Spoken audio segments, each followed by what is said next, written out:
Hey, hi, fellow old farts. How you doing? Uh, I'm glad to see you guys here already. I'm sure we'll get a few more guys jumping in here, and ladies. We're certainly be happy if we get a few ladies to join us today. I see quite a few of you. Jaybird, how you doing? And Michael, I have to tell you, our hearts are with you.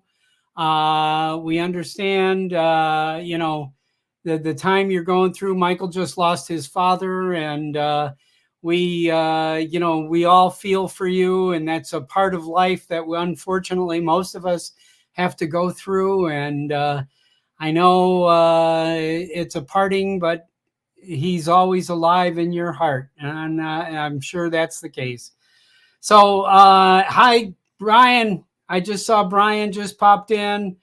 And and I know Bill Thomas is out there somewhere.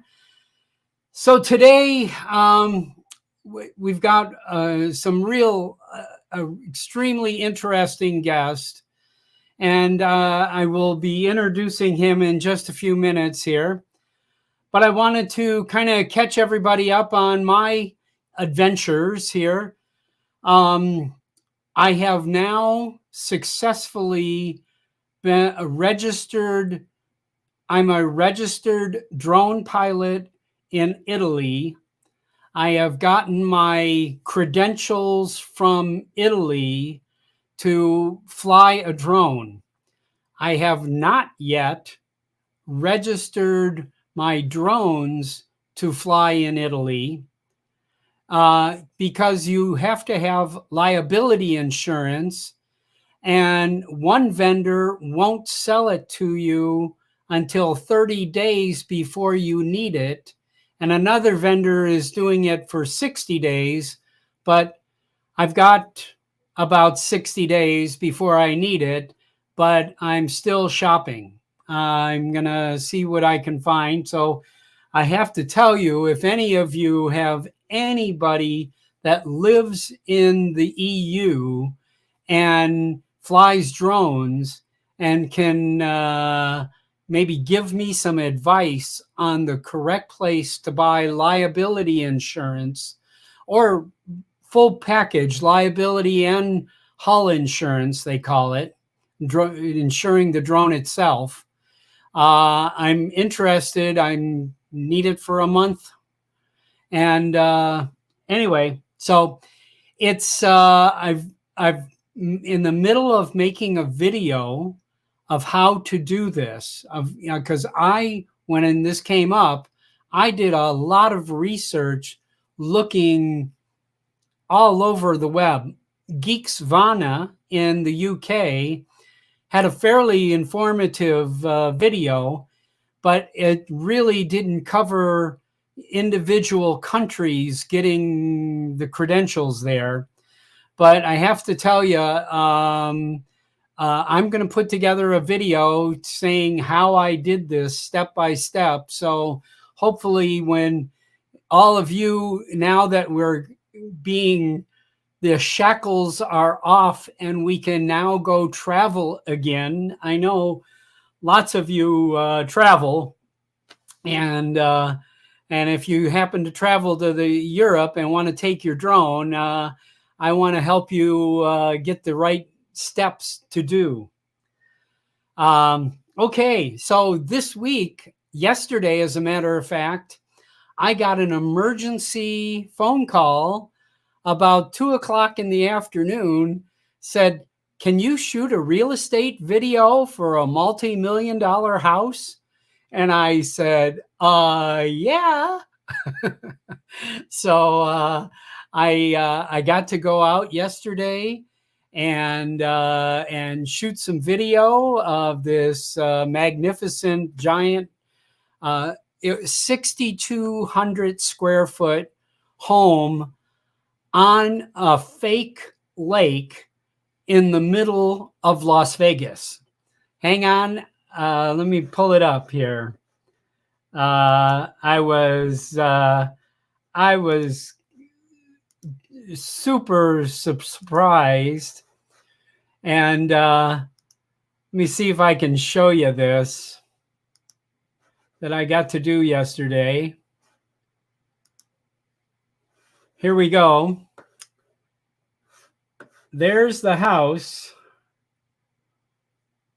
and the fake lake. I know we're going to see in a little bit, our guest has a real lake behind his house, but this was man-made territory here. And I have to tell you, I was thrilled to be able to do this. They were having an open house at this home to show other realtors. And so I had cooperation from everybody, but I needed to get Lance approval. Then I needed to get DJI FlySafe unlock to sent to my drone, and I had no internet, and my phone had like 4% of power left, and I was trying to do this all from my phone.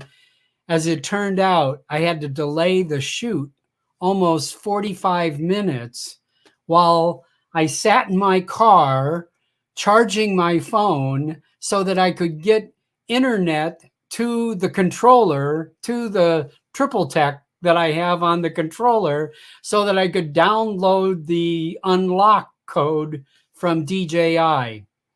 It was quite an education. And, I know next time that when I just fly out the door, I did look on air data or air maps, and it was said 200, and it was an orange bar there. So I was like, oh, okay, I can go to 200 feet there. That's not a problem. But isn't that a great looking spot there?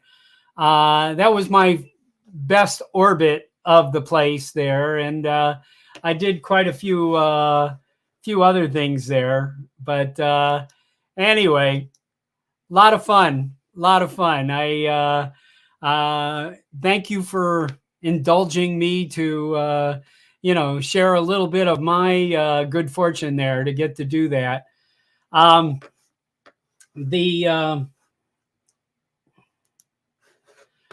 So I want to talk about our guest today. Those of you that have been on the show, or been on the Facebook group that Old Fart Memory is working there.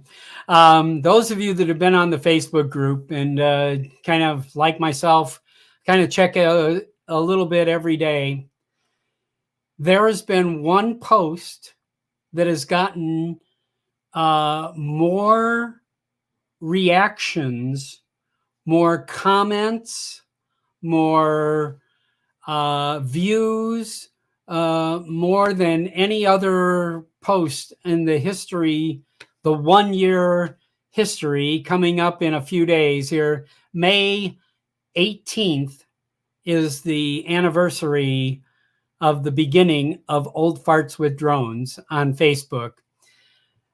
So this post started with the words "Happy Rant."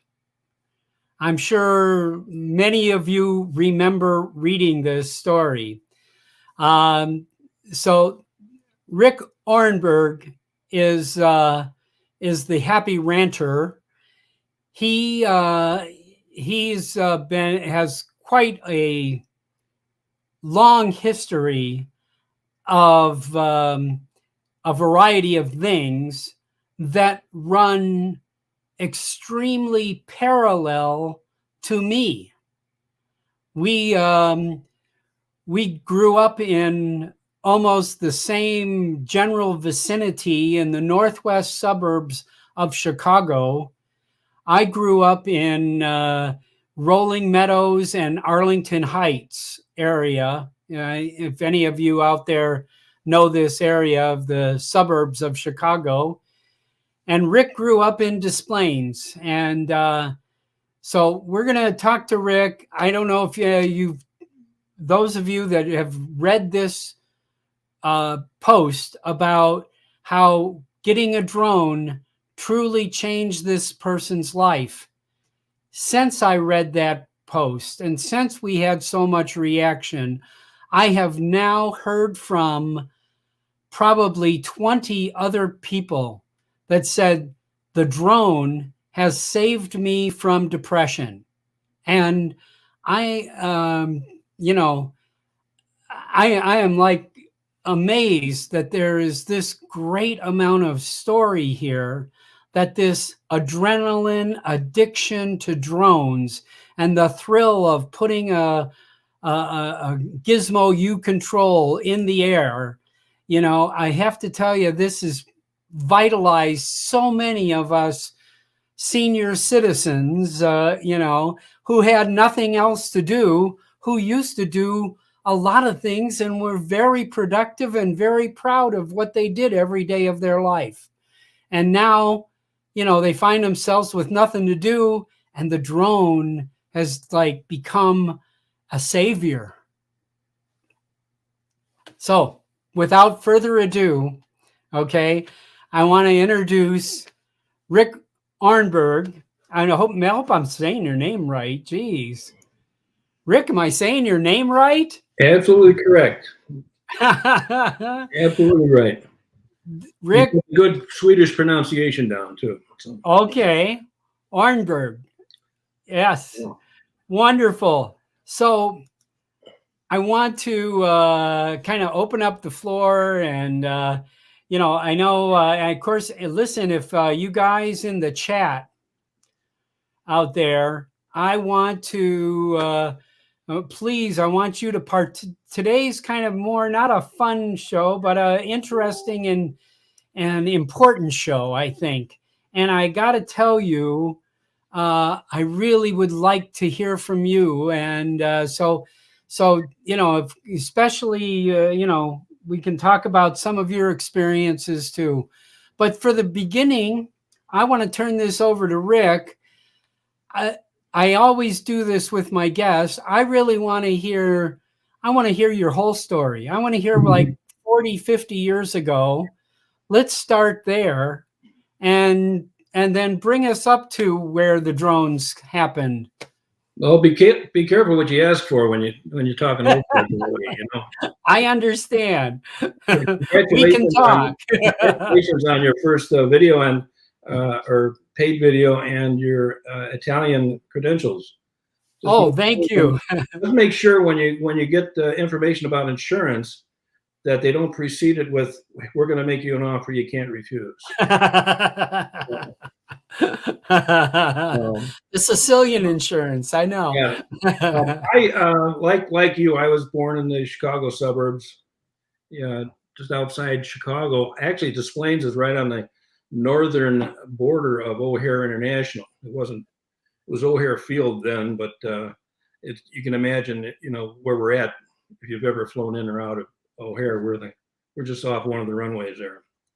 I grew up there. I went to school in Des Plaines and went into the Army, like most people, mid-60s. Spent 3 years there, and mostly in communications and cryptography and the like.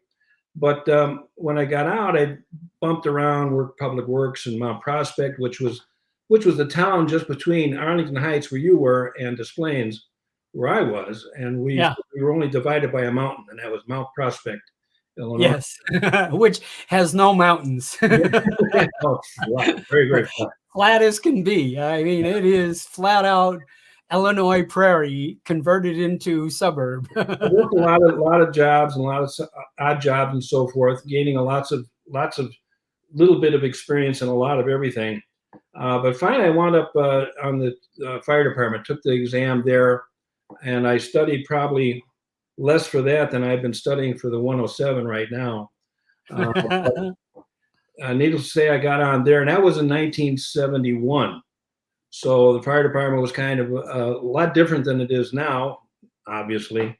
We were still riding on the tailboards and wearing canvas coats and rubber gloves and the like. And you talk to firemen now, and once you start, if you're an old retired fireman and you tell a firefighter now, back in my day, I mean, they leave skid marks because it's not the same. It's not the same. That said, while I was on a department, I had the opportunity to get into my hobby then, which was writing.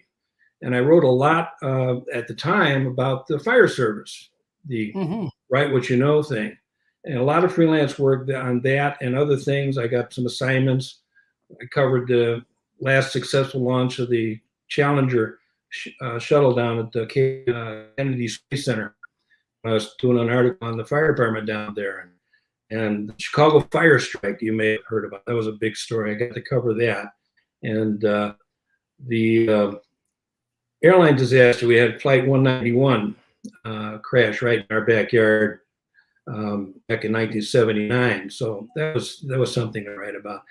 And I was writing these fire articles and telling fire stories all the time. And finally, my wife and a few others said, "Well, why don't you write a book?" So I did. And I wrote a book about 10 years ago. It's called 1024, A Firefighter Looks Back.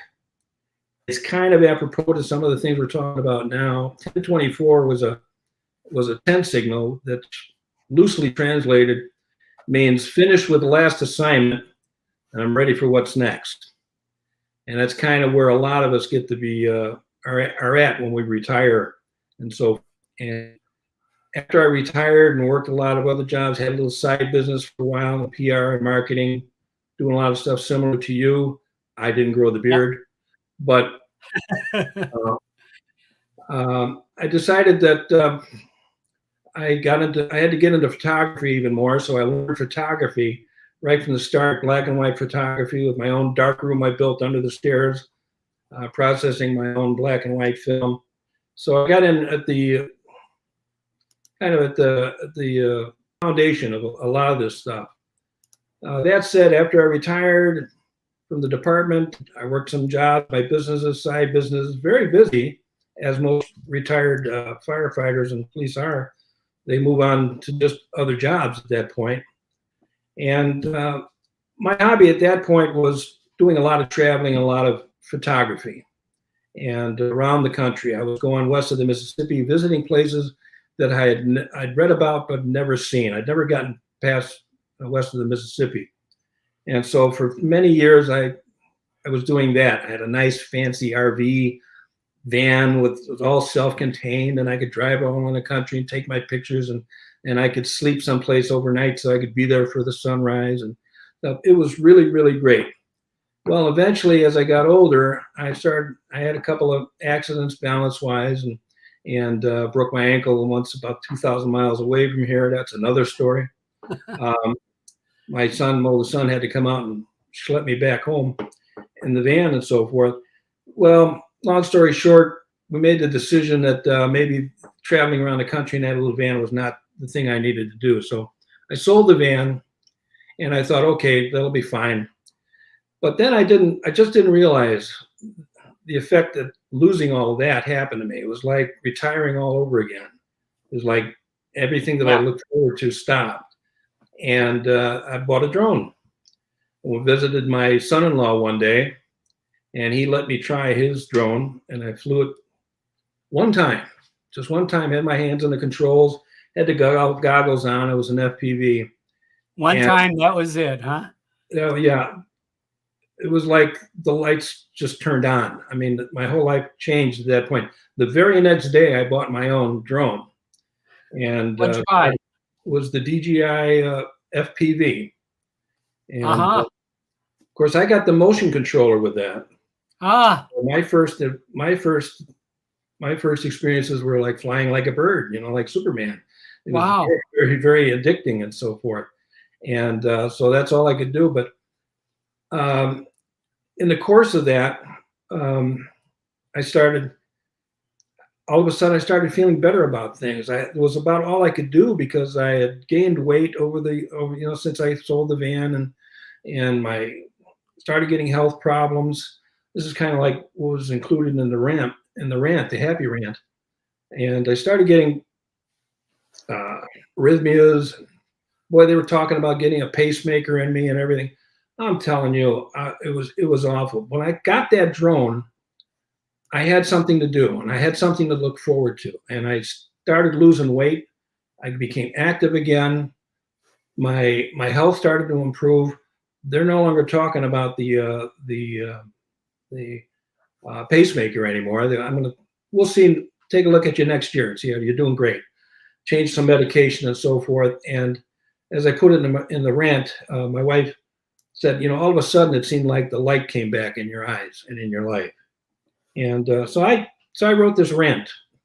I mean, I just had to share it. I felt so good about things, and I wanted to share it on your group because your group is full of like-minded guys that I knew and gals that I knew were probably going through exactly the same thing and coming up with exactly the same solutions. So here we are. There's the post. You can. I hate to interrupt you, but you kind of can see a little bit of the behind the scenes stuff that as an administrator I see when I pull up your stuff here. But here is Wow.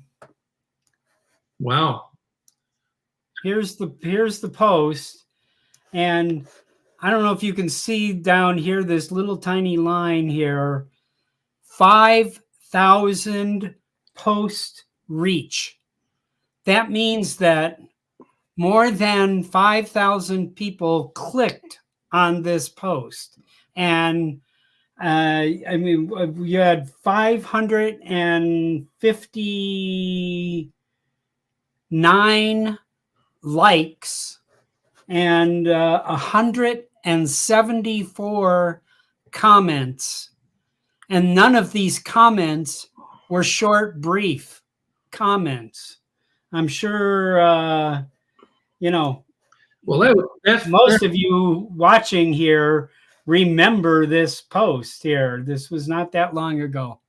That was the interesting thing. What you're saying is that I got tons of private messages and some emails. Some other people tracked me down, and it was almost scary just how similar other people had felt. And once they started flying the drones, it was the analogies and the metaphors were just flying like crazy. No pun intended. Yeah. It was the drones not only gave people something to do, but it gave them something to look forward to. And I remember someone telling me that all a person needs after retirement is someone to love, something to do, and something to look forward to. And bingo, I've been lucky. I've got all three. So wow, that's a good piece of philosophy there. I've got to be honest. I got to come clean because one of the things I got a lot of comments on, and you probably read that too, was I made a comment about how having that 400-foot tripod was just what the doctor ordered because I had said, a few other things like I started noticing sunrises and sunsets again and so forth. People love that 400-foot tripod. That was not mine. That was not original, something I thought of. I read that either somewhere on. You were inspired by somebody else. Yeah, it's but it's so great. Inspiration. Yeah, I look my drone totally different now when I think of it as a tripod. So excellent. Yes. So now what? I bought So it.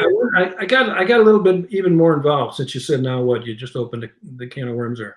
sure. The FPV wasn't enough. I mean, that's a singular thrill in and of itself. And of course, Yes, I think that, you know, you're the rare bird that starts with FPV, well, especially being plus 60 years old.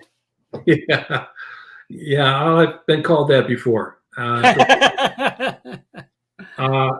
it was just I have what my kids refer to as an overdeveloped right now gland, and so I had to get mine, and I did. But I decided is that as Yeah. all the experienced folks that are on your group, much more experienced than I do, they know much more about this than I.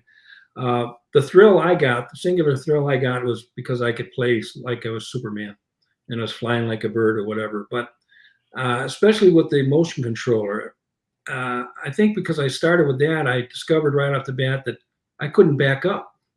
There was other things I couldn't do unless I used the sticks.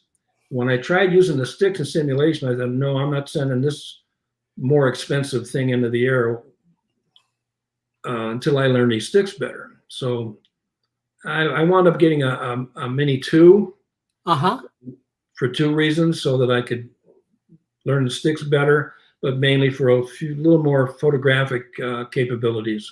It's not Right. top of the line, but it was better than the FPV because it's made for different things, I think. So I got a little purpose. Yeah. lives inside just for horsing around with their grandson and so forth. So I've got the addiction, and it's it's like crack cocaine. Yeah.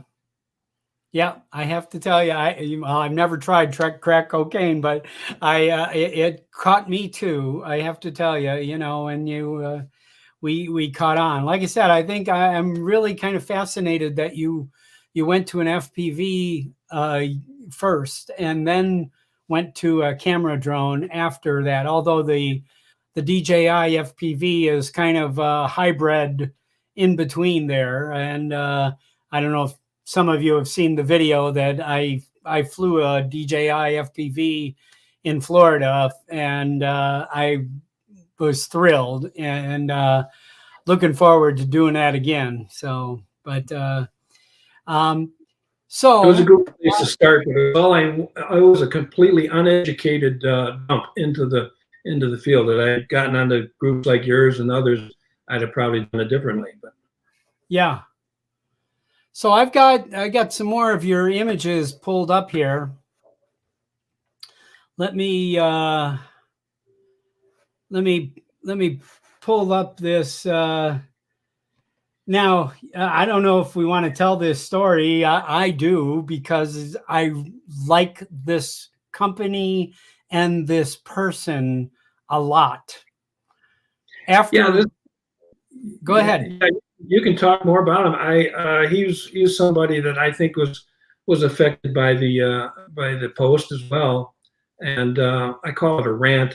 One of your chat people has corrected it's more of a testimonial, which is accurate. After that testimonial, this guy he responded. I think I think he was really moved and by it, and he offered a some free product to me to help me along with my hobby and so forth. So Mav Mount.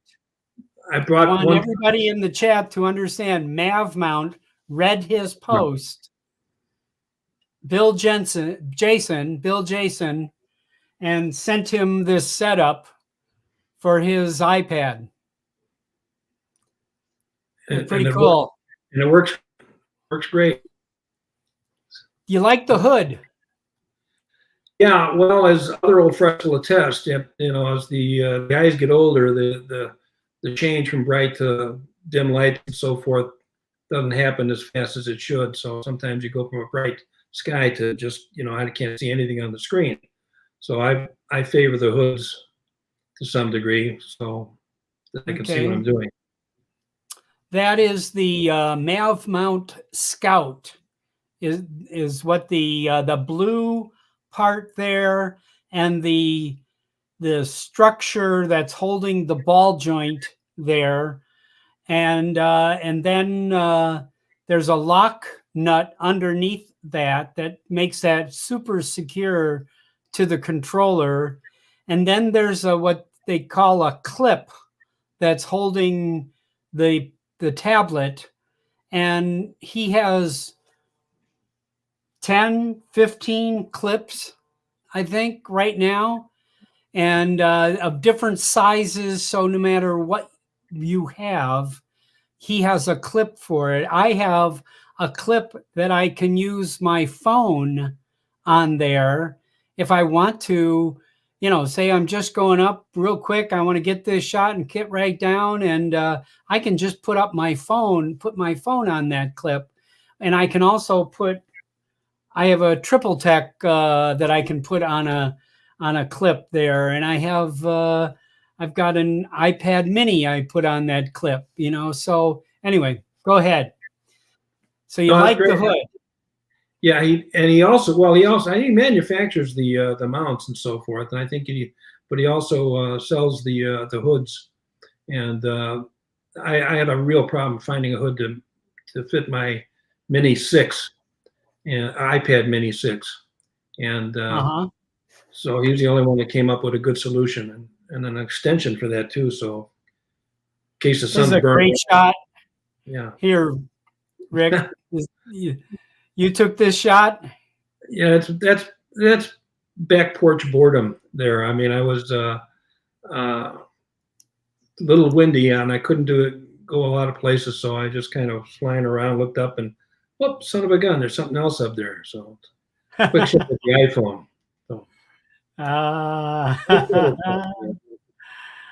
Good. Now, home sweet home. Yes. Home sweet home here. Yeah. This is behind the house here. Is this right? Yeah, I got a little pond back there, and there were some kids. With some remote control boats, and I wanted to practice my orbiting skills. Not as good as yours, obviously. Oh. And I actually found I was backing up as I was moving left, and I wound up in the trees around the pond.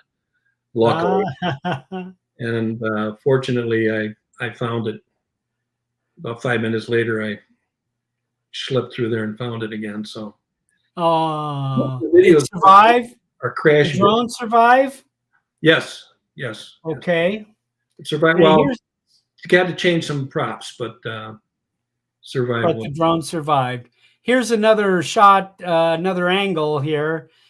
The beige house here is yours? Yeah, the bay with the brown roof there. That's me. Yeah. So I guess I'm lucky that I've got all this open space and pond, and there's a large conservancy area, which is what they call it. I call it a swamp. That's between some of the other subdivisions. So there's a lot of open space. But as you can see, there are also potential hazards. So I'm real careful when I'm flying around in my backyard there. Wow. Because I've only really been flying drones. I'm like 6 months into this, so yes. I'm more of a rider than I'm a flyer, and I hope to equal those skills. Yeah. Now you stimulated some reaction on this post here. Okay. Yeah. So somebody was griping about stuff at one point, so I figured, well, I'll lighten it up a little bit. Nobody actually believed that was my shots. Good. They may be old farts, but they ain't dumb farts. I don't know if you can see my cursor on there, but hang on. Let's see. Here's Chicago down here. Here's where we grew up, right up here. And over here is Wisconsin, where Rick is right now, is right up over in here. Yeah. Further away from the traffic. Yeah. Yes. Further out there. I believe that's from the space station. I hope so. Yeah. Oh, cool. So let's see what else. Anything else? The Bluebird. No, it's not original. That's a clip art something or other. But uh, nothing in our area. Of course, we're just out. We're just now coming out of a long, nasty winter with a lot of rain, a lot of cloudiness. I think it's the first sunny day here that we've had in weeks or months. So my flying experience has been limited even more by that. So I'm planning to get out this afternoon and a lot more now that oh, good. weather's picking up. So Yeah. Yeah. Well, we have just, I truly was, really, uh, let me see, how do we get out of here? you and I were talking earlier about the how many guys share the same rejuvenation, I guess. They've since Yes. retiring and they're discovering drones, and I'm finding that's probably um, applies to just about every guy over 60 or anybody that's retired. I'm sure it's broader than that. It goes beyond that, but guys that age that have, as you've pointed out, have slaved their lives or worked their entire lives doing something and working at something, being part of something, and then all of a sudden that stops.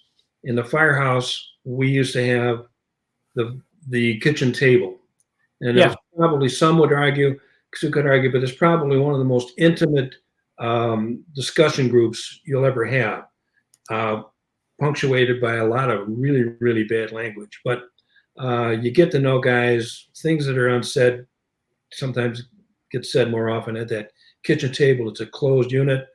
You know what each other's talking about.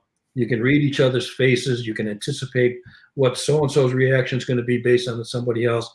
This is no different than any other workplace that I've been Sure. in. It's just there may be some more intensities. There may be some more things, more black humor.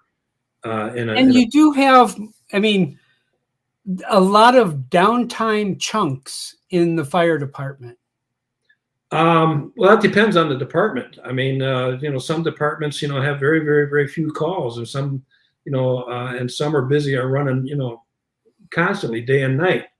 Most fire departments, at least the career departments, are on a 48-hour on, a 48-hour off, 24-hour on, or a variation of that. Yeah. And then they have bunks and they sleep overnight. That's more of an economic move than anything, because if you didn't have that, you'd have to have 4 shifts instead of 3, and that's a lot more money. Turns out most of our calls and many others came between 8 o'clock in the evening and 8 o'clock the next morning. So the perception of guys just laying around sleeping all the time, it's funny, and it's may apply on 1 or 2 days a week, but it's not accurate. Yeah. No. But and I was telling Rick before we started today. One of my best friends is a retired captain of the federal fire department at Pearl Harbor. Oh yeah. And so I've had we've been pretty good friends for a long time, and he still, I just visited him, August of last year. But I have some treasures that I have from him. Oh, there you go. This is a shirt here that I've got from the federal fire department, and this one was, let me get back far enough, from a surf competition for the federal fire department. It has a surfing competition, Well, that's unique. and That's unique. yeah. So I mean, I cherish these gifts, and I probably have 10 different federal fire department shirts, you know, that, Well, I've got a lot of fire department and fire service shirts and so forth, quite a few, and some I can actually still fit in. But this is the one. This is the one I'm wearing now. So yay, yay. We ought to show off all our old fart stuff here. got one of those too. That's great. Mm-hmm. Yeah. So I never believed I was going to operate. You know, I have set up like 5 or 6 web stores for clients, and I never understood what it took to run it until I got hooked up into this old fart business here and started the store online. You know, if you know, I truly, I mean, I have a new perspective, you know, actually operating an online store other than just creating and setting up an online store. So it's a new perspective. So graphic artwork is something that Rick and I share. Rick, in his off days in the fire department, was a graphic designer, creating brochures and other things. Is that correct? Well, that's true, but it's kind of funny because most of the work I was doing on the side was writing for, like, say, freelancing for magazines and that type of thing. And the one thing back then, it wasn't like now where, you know, everybody has a blog and everybody publishes whatever they want everywhere, anytime. We had to actually get an assignment from a magazine or get, you know, you had to sell the potential of, you know, doing an article for them to the editor and so forth. So you send out these query letters. I got a lot of response about, you know, what about photos? Can you do photos? And some of the early articles I did, I found that I was getting a certain amount from the magazine, but then another check came for the photographer. And I'm thinking, wait a minute. Well, that's why I went and I learned photography.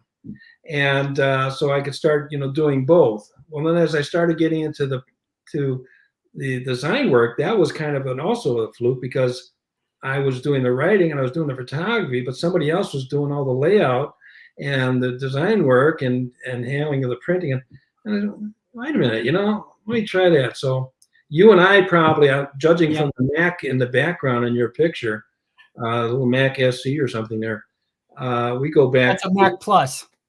There you go. The laser printer came out, a newfangled thing called a laser printer.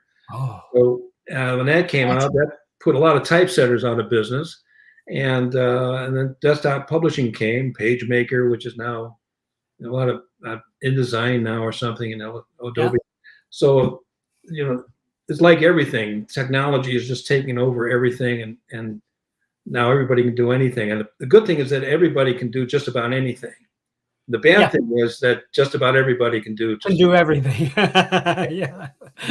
When I started in graphic art, we had to cut ruby lifts with an X-Acto blade to block out spots for where pictures were going to be, and we had to shoot halftone pictures with a stat camera. And you know, I mean, I go back, but you know, when we you know, cut and paste was literally cut and paste. You cut with scissors and you paste, or we used wax back then, and so yes, we had a waxer. You ran it through the waxer. Are we official old farts with what, huh? So. Yes, you know, I mean, I that's why I'm so technology excited. I think that's what's keeping me young, is that, you know, the technology keeps going forward, and I keep wanting to learn about it. You know, I keep wanting to, you know, what did you call that gland that you have? The let's do it now gland. Right now gland, yes. The right now gland. I think I share that too. You know, when I see something, it's like, oh, I want to do that. Oh, I want to try that. You know, So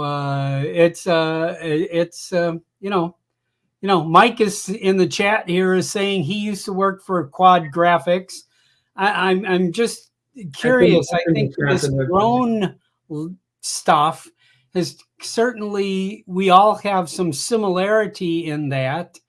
I don't know. I know that I started as soon as Apple came out with iMovie. I made some movies, in iMovie, and it progressed me from iMovie to Final Cut, and I'm still I own all of Premiere and all of the Adobe suite, and of course I've been paying for 100 years, and but I gravitate to Final Cut Pro as my home base, so that's Yeah, based. I didn't follow into the computer end of the video production. We used to do some 3/4 inch tape stuff through our cable station and so forth. But Yeah, actual AB rolls and edits and stuff, it was not like today. now kids have no idea what you're talking about. Yeah, 3/4 tape. They have no idea. That's called U-matic. That it was the predecessor of Betamax. The U-matic format. Yes. In fact, I don't know if you can see on the shelf behind me. I still have a SideQuest drive here. It's right over there. I still have some 40 megabyte SideQuest cartridges. So the rest of us has moved on, Bob. So yeah, I know. I haven't moved on though. Yes, Brant Ariels. Oh, Gary says, I come from the age of cut and paste and shooting full-size negs and burn them to plates into litho plates. Yes, yes, yes. Me too. Yeah. it's interesting. It's interesting the cycle of these things because when the laser printer and stuff first came out, and this applies to just about any technology, I think, or skill set nowadays, as those and typesetters started phasing out, and everybody that had a laser printer could print in. It was like I used to do newsletters for corporations, and they'd say, "Well, our secretary's got PageMaker now; we can do our own newsletter." And Yeah. I looked at the product, and I'm thinking, well, I got a circular saw, but I sure can't build a house, like a carpenter would, So it's not just the tools; it's what you do and the background and the skill and the training you bring with it. And it's the same thing with drones and anything to do with drones. Anybody can get a fancy little toy drone that's got all sorts of protections on it and so forth. And thank goodness they have those. Otherwise, I wouldn't be in it. Yeah. It takes the guys with real skill and background, and the guys that used to build their own, and the ones that understand the workings, the insides, and how to do all that fancy flips and stuff.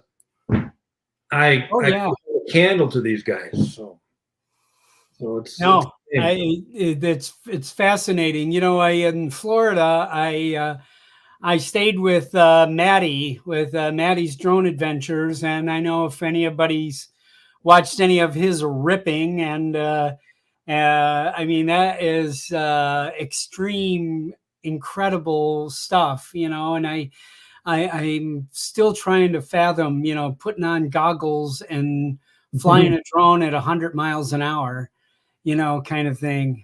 And these guys are doing it, flying upside down in barrel rolls and loops and diving down the sides of,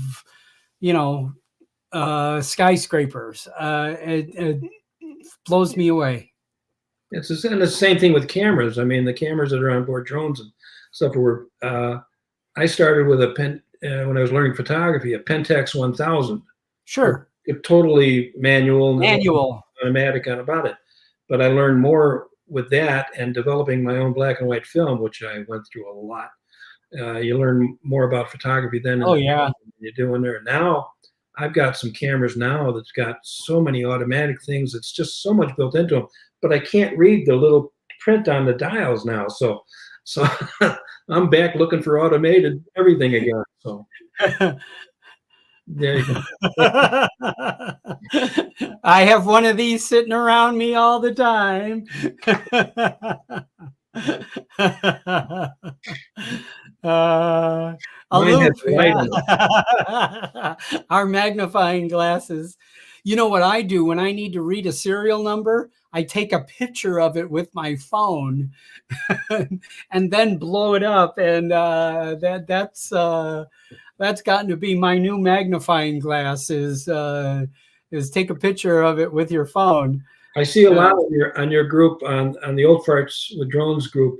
I see a lot of comments about people saying, "I'm not really an old fart, but," or "How old you got to be an old fart," or whatever. And I said, "Well, if you're still watching this, you're an old fart." So yeah, yeah. We've kept your attention for 50 minutes. You're an old fart.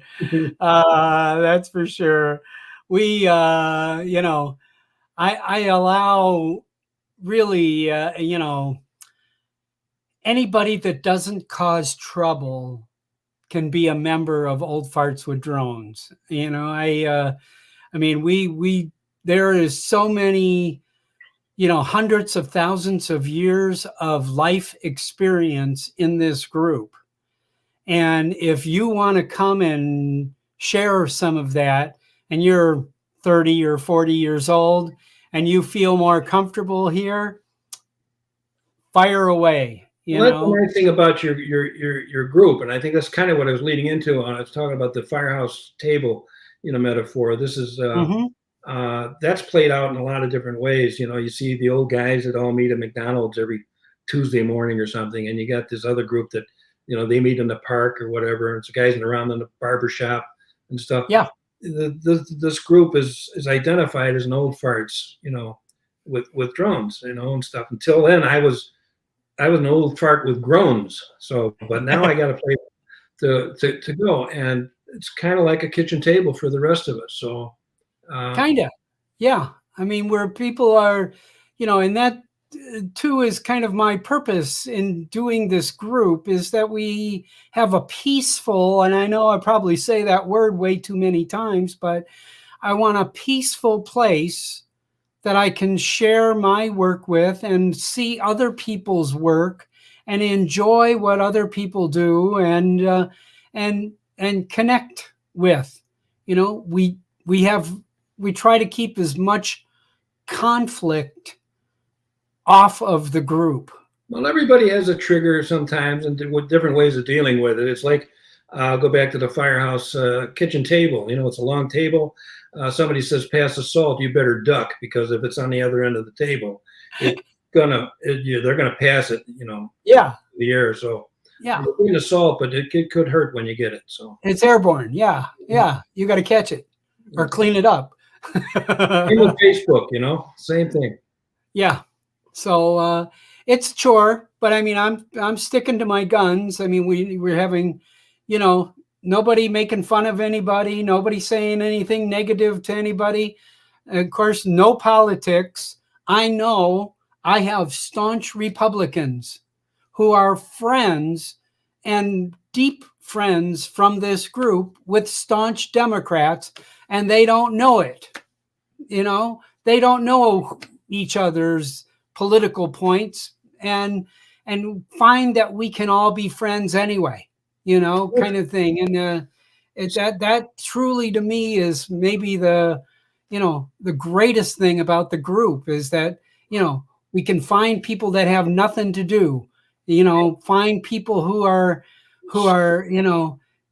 just arguing with people every day instead of becoming friends with people. Common ground is what you make it. Sometimes it's just 0 to 400 feet AGL. So, Yeah, that's our common ground. Yes, I like that. Our common ground is under 400 feet. That's great. That's great. Well, listen, I'm getting close to winding up here. I have to tell you, I'm just thrilled to have you on the show today, Rick. it's fun. I know that he's been as most of you guys can see, he's been a good customer at the oldfartswithdrones.com. And there's a lot of other things out there. If Well, now you gotta buy my book. I got your shirt. You got to buy my book. Let's hang on before we depart.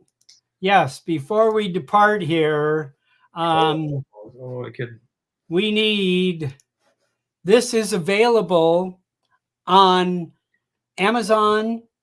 Yeah, Amazon.com. Right now. Firefighter looks back, or pardon? It's 1024. A firefighter looks back. Or you can go right to my website, which is a pretty dull retired guy's site at ormberg.com. ORNBERG. Okay.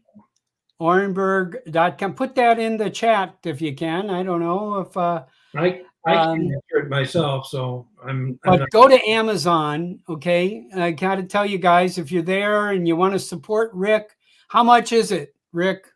I think I knocked it down to like $10 or something. So $10. Hey, it's cheaper on the Kindle versions, only like $4 or $5. $4. Well, either way, I mean, that's a lot of entertainment, a lot of hours of good stories and understanding, that you can share somebody else's view of looking back at their life. I think this would make great reading anytime you need to read. I read more on the Kindle than I do in a paper book.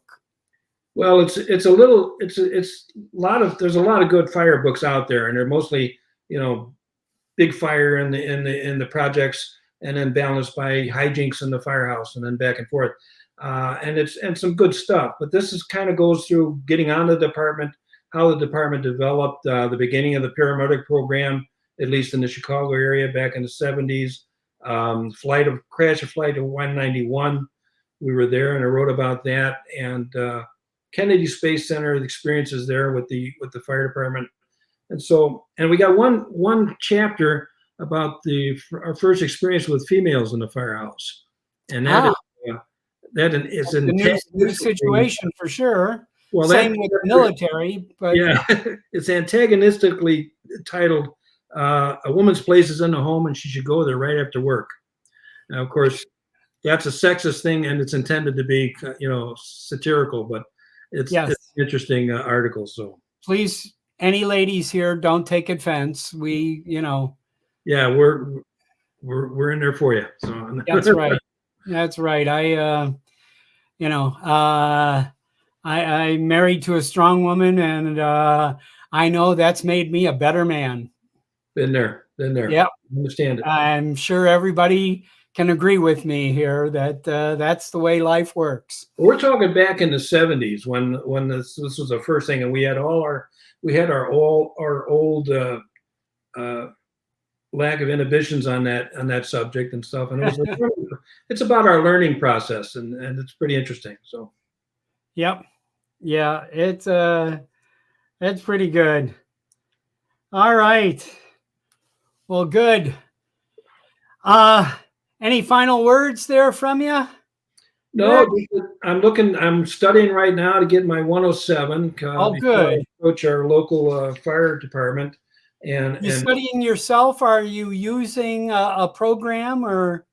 Yeah, I'm one of those Pilot Institute guys. I'm going through that because I can keep going back and refresh and so forth. So tell us, just give us a few minutes. What is the Pilot Institute program like? What do you have to do? Tell me. Well, it's you subscribe. It costs $150 or something, but it's once you're logged in and so forth. It's a series of videos and lectures and discussions about all those things that are covered in the 107, and even more. I think. They want to give you a little bit more conceptual background on things so that you can understand, the questions that they may not have in their test quizzes and their test exams. They offer a money back. You can't pass the test, we'll give you your money back. And people seem to be pretty successful with it. I think it's at 98% or 99%. Yeah, at 75, your retention skills, I don't know, they vary from person to person. So I like Yeah. being able to go back and go over something again and really get it firmly in place. So that's if I can remember where I put my computer. I did my own study. I did not. I at the time. This was almost 2 years ago. July of 20. Yeah. I had I had a couple down weeks. My graphic business was going full bore during COVID. You know, I mean, I thought I was retiring a year before COVID. I tried to retire and didn't work. And I kept going. And then my business was thriving. And then all of a sudden, around June of 2020, it kind of took a lull. And I took about 2 weeks to do my own study and take the test. And fortunately, I passed. You know, kind of thing. But it's I understand the value of Pilot Institute or one of the other programs. I just happen to know Pilot Institute because I've been on a show with Greg, and I have a lot of respect for the way that he does business and the way that he handles his, you know, himself and everything else. I very, you know, I strongly recommend his program there. So yeah. Well, I'll let you know in a couple of 3 weeks or so. Yeah. How it Then works. you can get your own wonderful card here. Let me. Yeah, I'm waiting to get my card so I can, pick up girls. Oh, Yeah, believe me, they see this with the United States of America on it. yeah. Oh my God, I'm a pilot, honey. Yeah. Okay. Yeah. So No, it's a goal. It's something to do. It's something to work for, and I'm learning a heck of a lot, and I'm really glad that I'm taking it. Whether I pass it or not, it's all good information and good knowledge. Oh yeah, no, I would strongly recommend taking the test.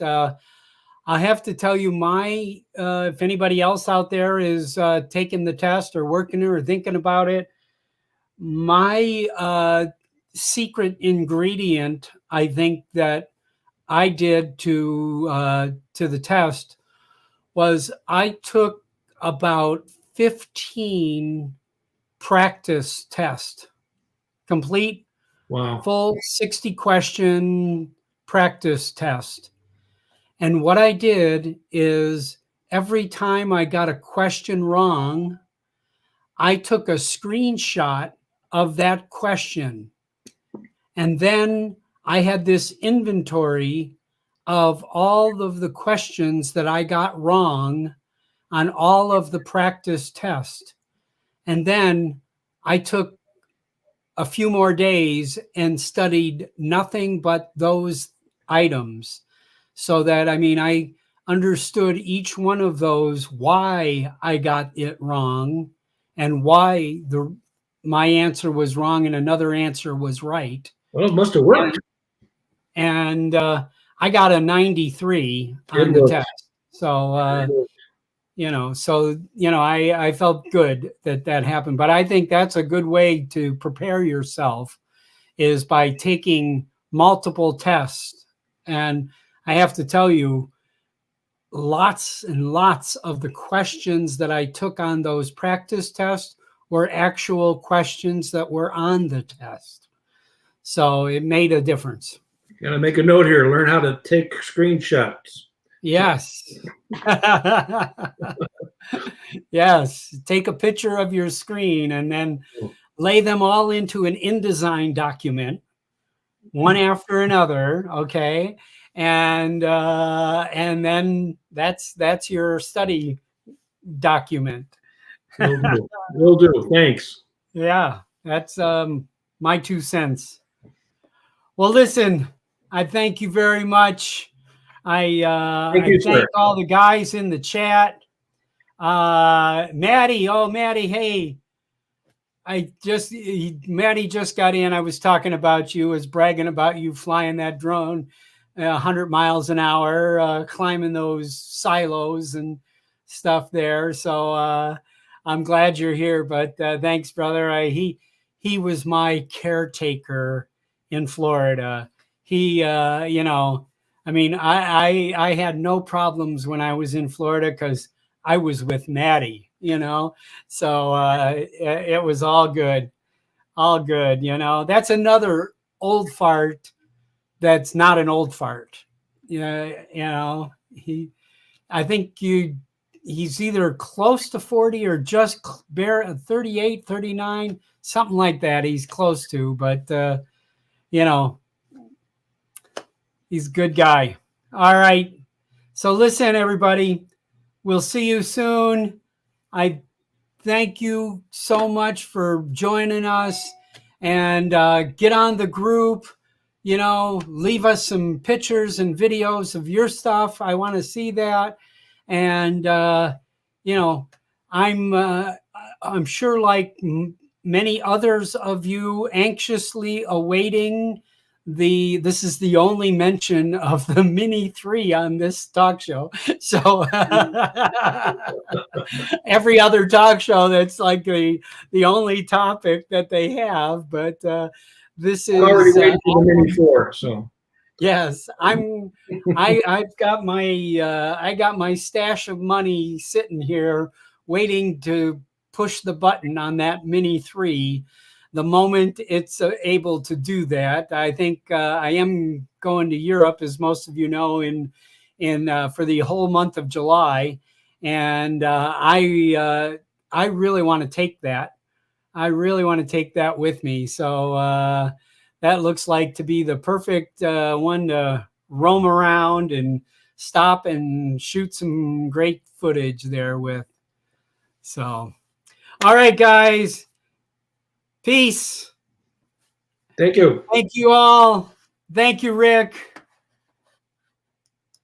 And goodbye.